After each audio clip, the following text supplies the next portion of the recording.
Plot analysis of the Crucible in telling the story of a New England so gripped by hysteria they killed many of their own residents.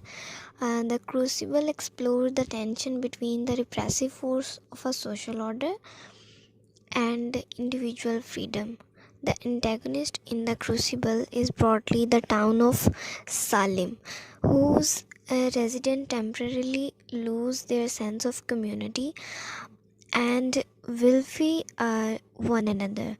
But the hysteria of the witch haunts exposes long simmering resentments and grieveness. Even before the witch hunt begins, Proctor's primary motivation is to restore reasons in the town.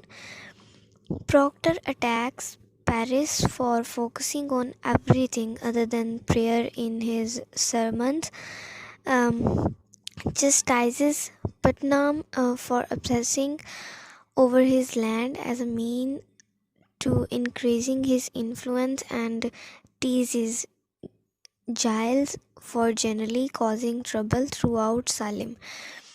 Protector rationally Protector's rationality blinds him, however, to the dangers of his own indiscretion as he struggled to repair his life in the wake of his affairs. The inciting incident of the play occurs when Abigail confesses to witchcraft, and the accusations rapidly spiral out of the control.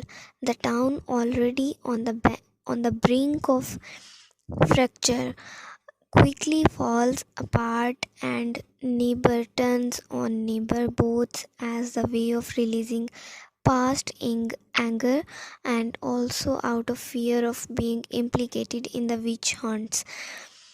The rising action accelerate as the trial began, and Abigail इसको कुछ भी पढ़ लो, and Abigail accuses Proctor's wife Elizabeth, although Abigail told him that Betty isn't actually bewitched. Proctor is hesitant to testify because he fears exposing his affair with Abigail. Here, the antagonist is Proctor's own divided self, the flaw of lust that made him commit the affair, conflicting against his moral sense that what's happening isn't just. Proctor's compound his error by relying on Mary to exonerate Elizabeth. When Hale rejects Mary's confession as an accusation against Abigail, Proctor claims common vengeance rights the law.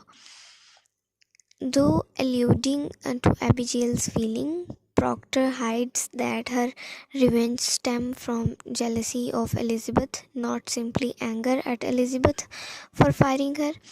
Proctor decides to go to court as a last resort only after Herrick takes Elizabeth away in chains.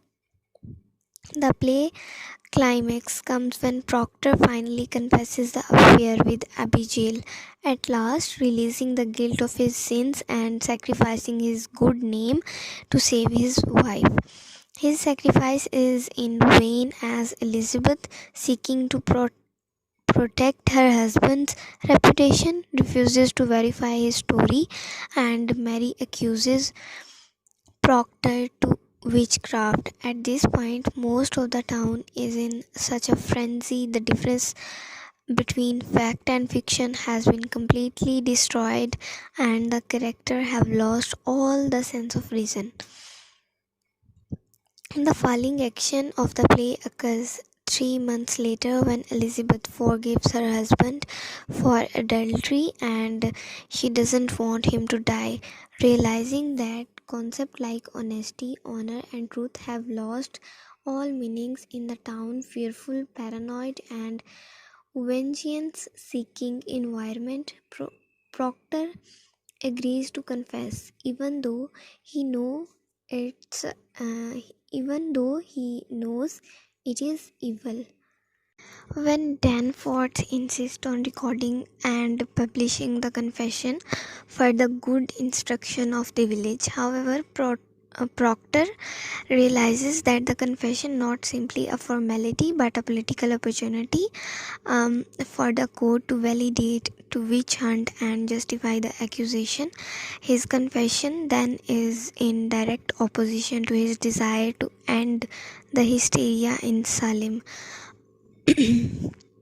While a verbal confession may have no relationship to the truth, signing his name on paper will give credence to the falsehood being perpetuated by the trial, blackening the names of his friends who have died, denying the charges against them.